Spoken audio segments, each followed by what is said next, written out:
Saviez-vous que Mario est une cible potentielle à assassiner dans un jeu Hitman? Saviez-vous que plusieurs jeux légendaires ont des références directes ou plus subtiles à notre plombier moustachu préféré? Si vous êtes fan d'informations pas vraiment importantes qui vont vous permettre de créer des malaises à Noël en disant à vos oncles « Hey, dans Dying Light, on peut accéder à un niveau secret de Mario ». Cette vidéo est pour vous. La première référence à l'univers de Mario date de 1991 avec la sortie de SimCity sur Super NES. D'habitude, dans le jeu de base, un monstre peut attaquer la ville, mais ici, c'est nul autre que Bowser. Dans Metal Gear Solid de Twin Snake, on peut trouver deux statues de Mario et Yoshi et quand on les tire, ça vient qu'un effet sonore, celui d'une vie pour Mario et Yoshi, lui, Normalement, tu t'attends à un cri de douleur, à la limite une insulte, mais là, je me sens juste coupable d'avoir tiré sur le personnage pour qui, enfant, je pleurais si quelqu'un me le volait à Mario Kart. Mario et Luigi échappent pas à un des plus gros jeux de l'histoire avec World of Warcraft où deux PNJ ressemblent étrangement aux frères Bros en plus de s'appeler Muijin et Larion. Ça me fait quand même beaucoup rire qu'ils sont même pas la même race alors que Mario est un nain. Leur mère a sûrement passé un mauvais moment à essayer de justifier la situation à Papa Bros. Dans Spyro à Hero's Tale, il y a un robot avec des goûts vestimentaires assez douteux, surtout en considérant que la plomberie, c'est vraiment un domaine où remplacer la main-d'œuvre par un robot pour gérer des fuites d'eau, tu crées plus un problème qu'une solution. Ça prendra un deuxième robot qui l'accompagne en permanence, juste pour qu'une fois qu'il ait pris l'eau, il le mette dans du riz.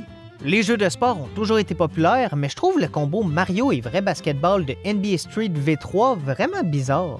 On peut jouer le gros trio de Star Nintendo et c'est étrange que Peach a pris le temps d'enfiler une combine de sport, mais pas les deux frères. Parce que dominer Shaquille O'Neal, c'est pas assez. Faut le faire en salopette serrée. Quoique c'est moins pire que Mario dans SSX On Tour qui est jouable sans vêtements d'hiver. Courage ou stupidité? Probablement un mélange des deux. C'est comme moi quand je m'habille pas assez chaudement pour sortir dehors et que j'essaie de faire croire que c'est pas si pire.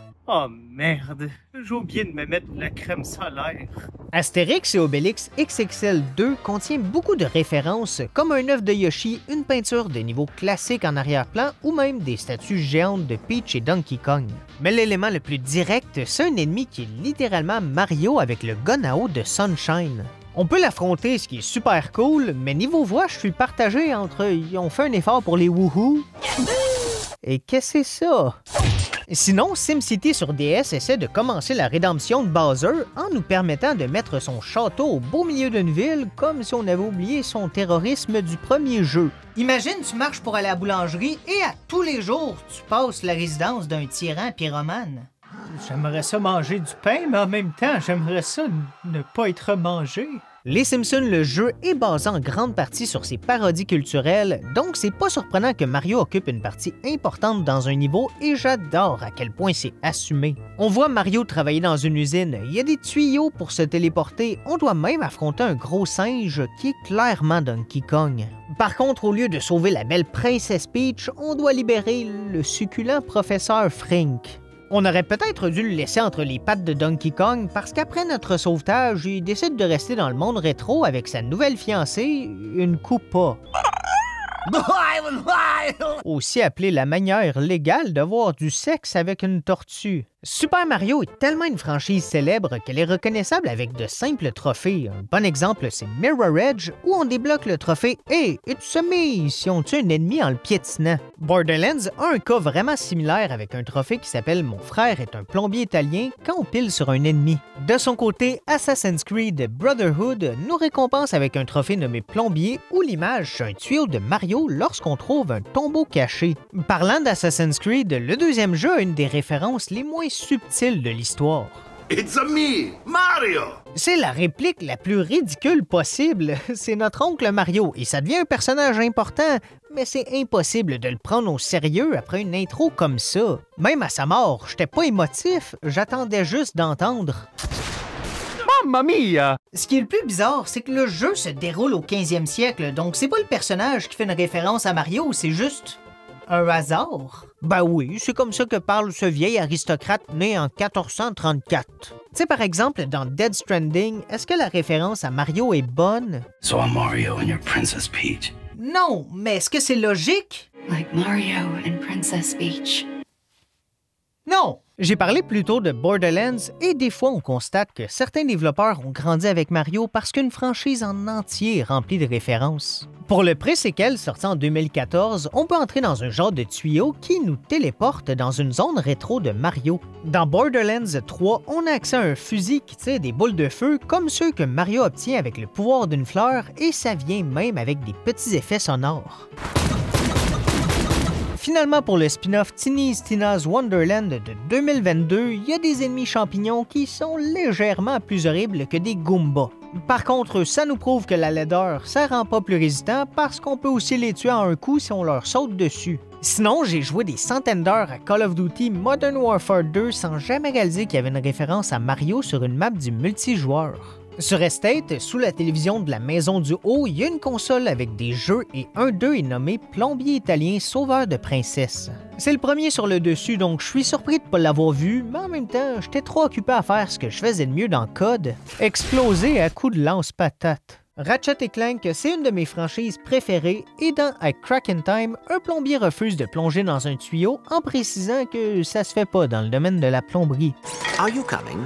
Plumbers don't just go diving down strange pipes all willy-nilly. That'd be ridiculous. Je suis content de voir que même les plombiers extraterrestres jugent les méthodes de Mario. Quelqu'un a enlevé lui sa licence. Avec l'arrivée du phénomène Just Dance, Mario n'a pas réussi à éviter l'humiliation de démontrer son agilité et mon Dieu que c'est terrifiant. Oh, il est dégueulasse! Et comme je le sais que les danseurs dans Just Dance sont des vraies personnes, on dirait que je sens le désespoir du gars sous le costume. It's me, Mario! Une autre petite référence musicale, mais cette fois dans un jeu plus vieux, c'est Beautiful Joe, où si on garde le bouton X appuyé, notre perso se met à jongler avec une bombe et siffle la chanson thème de Mario.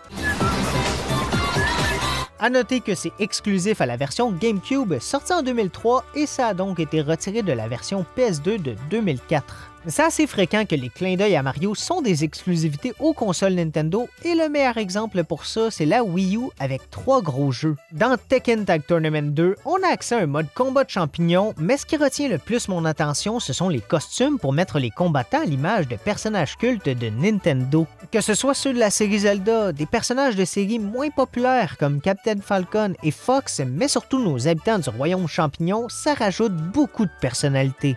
Même si pour la plupart, ils sont aussi réussis que quand j'essaye de me faire moi-même dans Skyrim. Je pense que j'ai raté mes sourcils.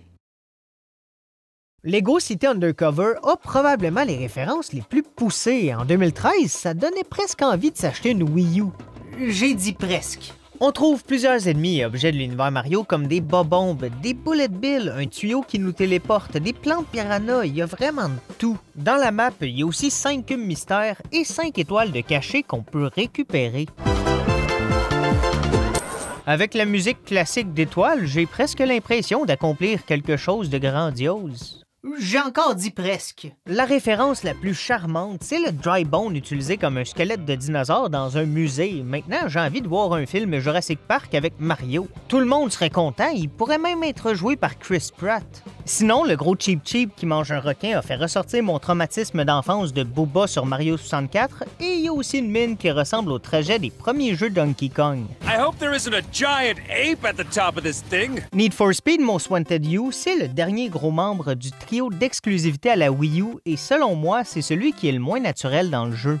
Ça, c'est pas peu dire après Mario Ours en version UFC. Dispersé dans la map, il y a 3 tuyaux qui mènent à des garages souterrains, chacun identifié par un niveau. À l'intérieur du 1-1, une voiture aux couleurs de Mario nous attend. Dans le 2-1, c'est pour Peach et le 3-1 est aux couleurs de Yoshi. Ça pourrait être Luigi, mais comme il y a un œuf sur le mur, j'en déduis que c'est plus lié aux moyens de reproduction de Yoshi qu'à l'amour des omelettes de Luigi. Désolé Yoshi, mais tes enfants goûtent tellement bon cuit dans du beurre. Sur une note plus légère et surtout plus frustrante, dans Flappy Bird, les tuyaux ressemblent vraiment à ceux de Mario, même l'arrière-plan rappelle celui des vieux jeux. Je crois que la familiarité des visuels a contribué au succès. Est-ce que Flappy Bird serait devenu aussi culte avec ça? Bon, probablement, ça rend le jeu encore plus détestable et comme pour mon grand-père, c'est sa plus grande qualité. Les costumes sont une manière simple et efficace de rendre hommage. Par exemple, dans Rayman Legends, Mario est représenté par Rayman, alors que Luigi, de son côté, devient l'espèce de grosse aubergine bleue. Monster Hunter 4 a aussi des costumes pour nos petits compagnons poilus qui sont beaucoup trop mignons pour avoir d'aussi gros marteaux. C'est tellement facile à faire que même les voitures de Rocket League ont des designs de Mario et Luigi. Un jeu un peu moins connu, mais avec des bonnes références, c'est Guacamelee où un boss connaît le même sort que Bowser en tombant dans la lave grâce aux briques qui s'effondrent une par une comme sur Super Mario Bros. Mais le plus beau clin d'œil, c'est une affiche avec deux lutteurs mexicains qui ressemblent étrangement à nos deux moustachus préférés, les Los Super Hermanos. Ça sonne badass, surtout qu'ils sont à un mot de cuisiner du poulet en couverture pour vendre de la mette. Guacamelee a aussi une suite où on peut voir une peinture accrochée au mur de Tall Tall Mountain de Mario 64. GTA V est un des jeux les plus vendus de l'histoire, mais ça lui a pas empêché de glisser un petit hommage à la série culte de Nintendo. Il y a une maison qui, dans sa cour avant, a deux gros champignons, un rouge et un vert, ce qui représente les frères Bros, surtout en constatant que, comme pour Luigi, le vert est plus grand. J'en ai pas parlé plus tôt, mais Rockstar a beau être un gigantesque studio, il adore intégrer des petites références à Mario dans leurs jeux depuis longtemps. Pour GTA 4, c'est un peu moins subtil. Le magasin de jeux a sur sa vitrine ce qui ressemble à Mario, mais s'il est un très grand fan d'Hulk Hogan. Bully est un autre jeu de Rockstar qui mentionne Mario, cette fois à l'audio alors qu'un enfant se plaint des adultes qui méprisent le jeu vidéo. They say the kids imitate characters in video games, but I have yet to become a mustached plumber. En même temps, contrairement à 95% des protagonistes de jeux vidéo, avec un peu de volonté, devenir un plombier moustachu, c'est réaliste. Bayonetta 2 marque l'arrivée de la série sur les consoles Nintendo et c'est fait en force parce que si on termine l'aventure en mode difficile, on débloque une arme ou un chain chomp est attaché à notre cheville. C'est vraiment badass, surtout en constatant qu'enfin, j'étais même pas capable de gérer le jeu de la balle au pied. Ça donne aussi accès à une casquette Mario avec un B et une moustache pour Bayonetta, ce qui est sûrement le fétiche de quelqu'un. Si seulement je parlais juste de la casquette. Si la version de base de Minecraft avait une peinture représentant un vieux jeu Donkey Kong, c'est en 2015 que débarque un pack de textures Mario exclusif aux consoles Nintendo qui nous permet d'explorer le jeu sous l'angle de Mario. Honnêtement, il y a juste trop de trucs pour aborder certains éléments en précision parce que tout, vraiment tout est différent. Les blocs, les armures, les armes, les objets, les ennemis, sérieux, les moutons sont remplacés par des coupas à qui on peut retirer la carapace. Ici, ça serait le paradis pour le professeur Frink. Oh, c'est intelligent ça, t'es gardes toutes dans une cage pour pouvoir accumuler leur carapace. Non. Dying Light a une des références les plus directes, même si elle est assez bien cachée. Dans une cheminée, il y a un tuyau qui nous amène au monde 1-1 et j'adore les petits champignons vivants, ils sont terrifiants. Leur petit cri ressemble au son qu'ils feraient pendant qu'on les cuit. Après avoir vu ça et constamment risqué de tomber dans une mare de sang, disons que les petits feux d'artifice de fin sont un peu moins festifs. Oh, je vous en prie, ramenez-moi où il y a des zombies normaux. J'en ai parlé plus tôt, mais ma référence préférée vient d'Hitman, où on peut littéralement tuer nos deux légendes de la plomberie. Les frangins portent pas juste les noms de Mario et Luigi, ils ont même des vêtements à leurs couleurs respectives et ils sont des cibles à abattre. C'est pas juste pour notre plaisir personnel, c'est du travail. Oh, vous savez ce qu'on dit, hein? Trouvez un métier que vous aimez. En plus, vu le concept d'Hitman, on peut se déguiser en eux. En fait, c'est un objectif secondaire de tuer chacun des deux frères en portant les habits de son frère, ce qui rend la situation super bizarre. Il faut d'abord en déshabiller un pour prendre ses vêtements alors qu'il est toujours vivant, déposer un explosif, aller tuer son frère qui doit être assez confus parce que clairement, on n'est pas son frère, prendre ses vêtements et faire exploser son frère inconscient qui, je le rappelle, est en sous-vêtements. On dirait la prémisse d'un film de David Lynch. Céleste a une référence assez cool et originale. Dans une petite grotte secrète du chapitre 4, il y a un bloc blanc qui est exactement celui de Super Mario Bros 3 qui nous permet d'accéder à une des flûtes secrètes. Goat Simulator 3, un terme qui est assez surprenant de dire à haute voix, vraiment une trilogie de simulateurs de chèvres. Est-ce que les gamers aiment à ce point les produits laitiers? Yeah! Mais bref, ici le boss de fin est un fermier avec un Game Boy et nous met au défi de jouer un vieux jeu rétro dans le style des premiers Mario. Bien évidemment, on contrôle une chèvre et ça a dû confirmer à Miyamoto qu'il a bien fait de baser son jeu sur un humain et non un mammifère herbivore ruminant appartenant à la famille des bovidés. C'était la portion éducative en ce qui a trait le domaine animalier. Des fois, c'est fou de constater l'influence d'un jeu. Des détails qui ont peut-être pris 5 minutes à choisir sont encore d'actualité. Personne va me faire croire que le design des Goombas n'a pas été décidé en cuisinant à 3 h le matin la veille de la sortie du jeu. Oh, pis de la merde, ça sera des champignons.